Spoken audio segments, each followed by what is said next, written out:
Hello po, good day po sa inyo. Ako pala si Gerald Bacalao ng BS Math 1B. And andito po ako para ituro sa inyo ang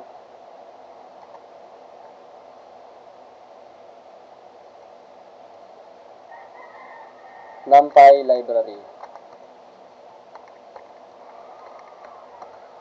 Ang array.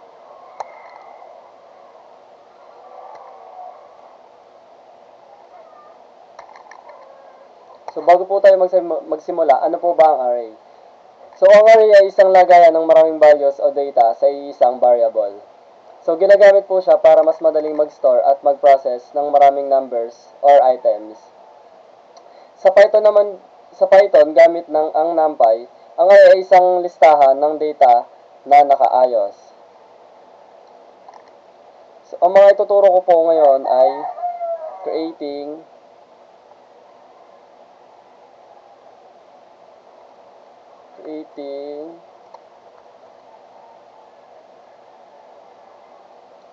a basic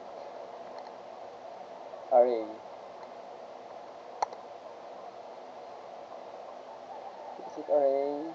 Creating next is creating a 2D array. And next is array of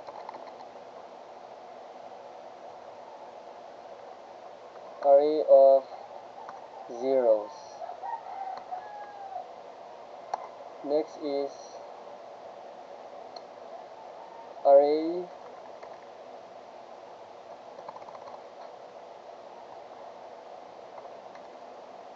with a range of numbers. And last is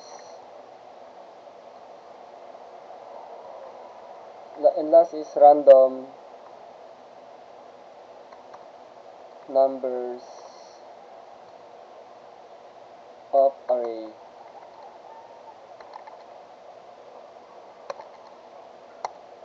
So magsimula po tayo sa creating a basic array.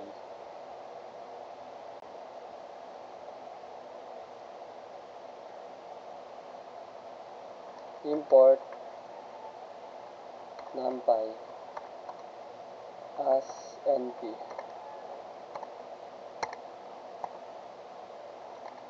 Is equal np dot array 1 4 5.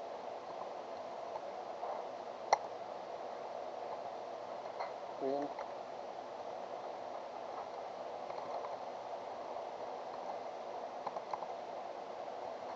array.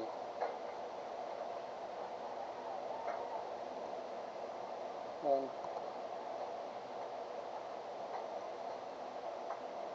irara naman natin siya.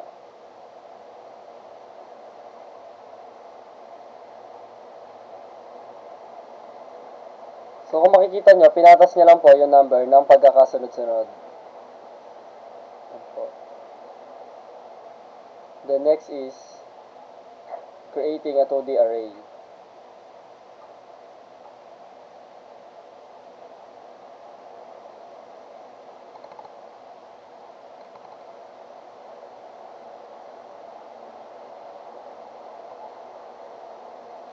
So equal np dot array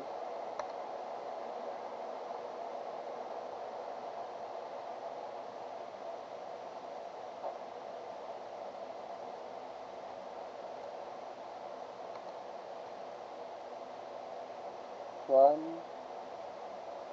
2 3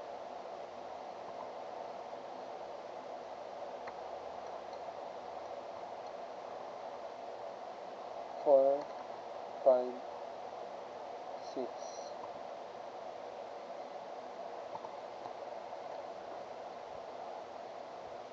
Irara naman natin siya.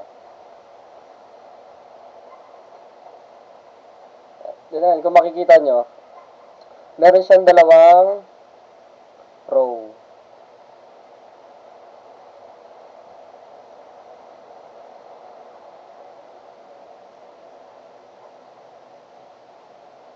The next naman natin is array of zeros.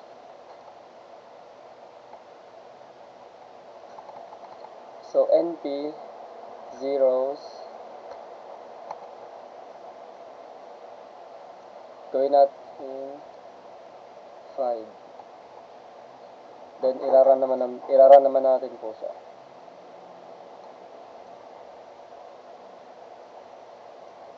So, kung, ay,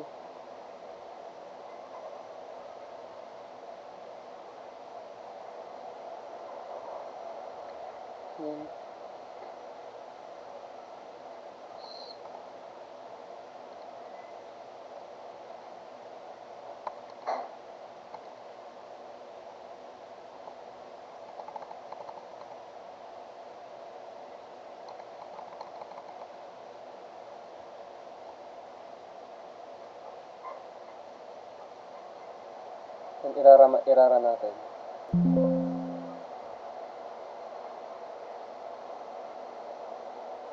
Wala nangyari.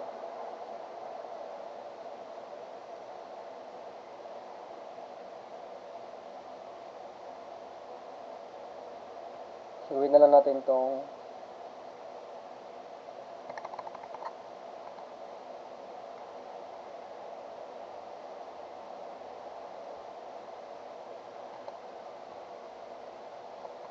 so next na lang natin is array with a range of a numbers.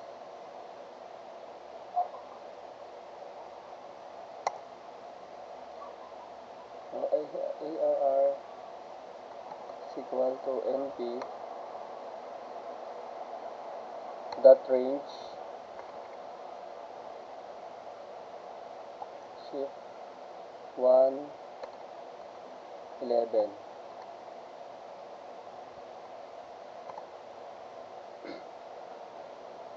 Then, iraran naman natin.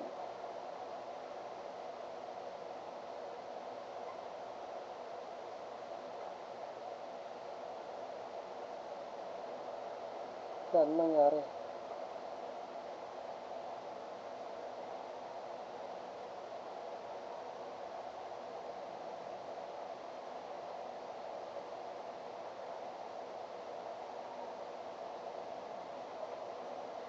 That range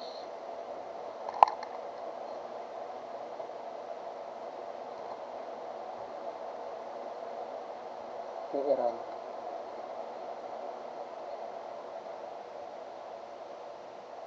Gumana.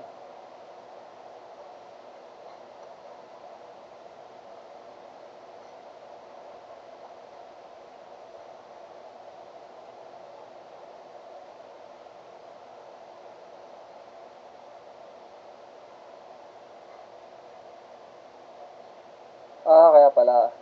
Ito ay arrange. Then, iraran.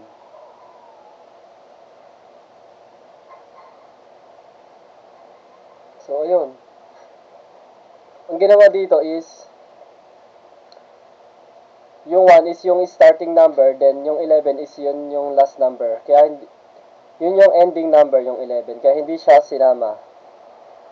Kaya ang lumabas lang ay 1, 2, 3, 4, 5, 6, 7, 8, 9, and 10.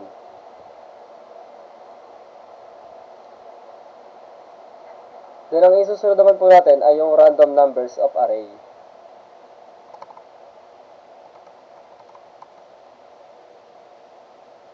AR equal np dot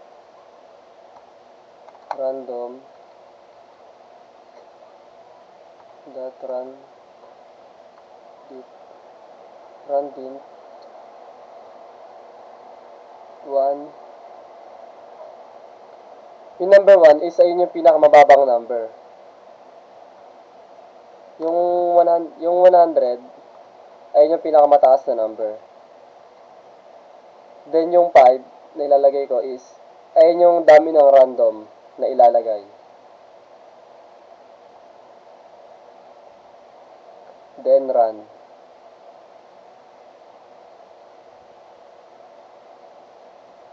So, ayan, kung makikita nyo po, yung first number is, ayun yung pinakamababang number. Then the rest is random na. Then, kung ulitin ulit natin,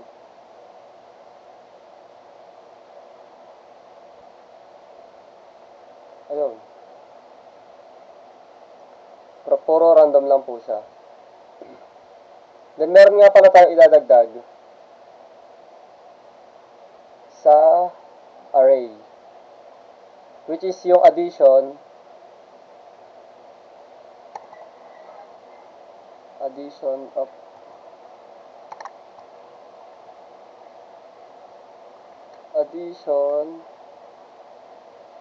of array and yung multiplication of array.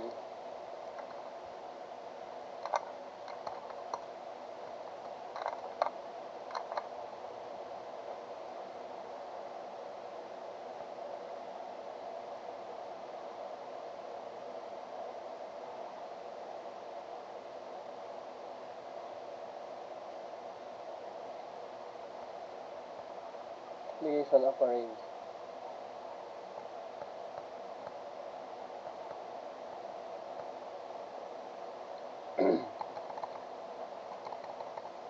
So, sa addition naman po, A is equal to np dot array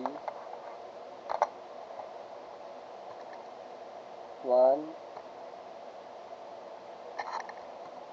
2, 3. The next is B is equal to np dot array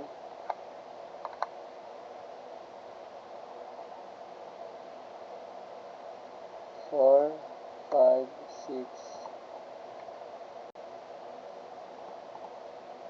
Then result is equal to A plus B. Then run.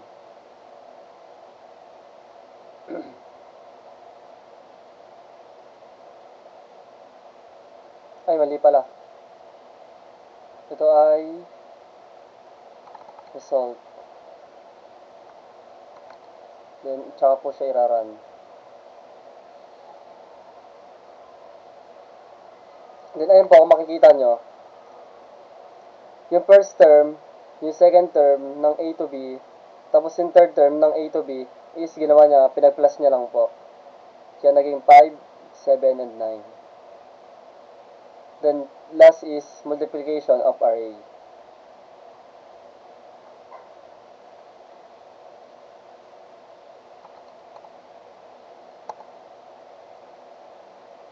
So, A equal np dot array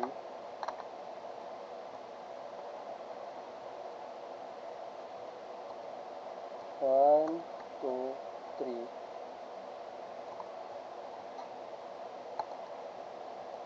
Then result is equal to A times 2.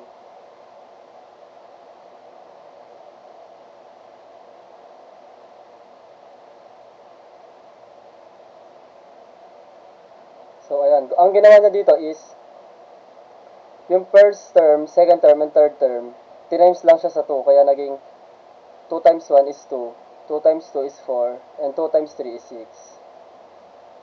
So, ayun lang po. Maraming salamat.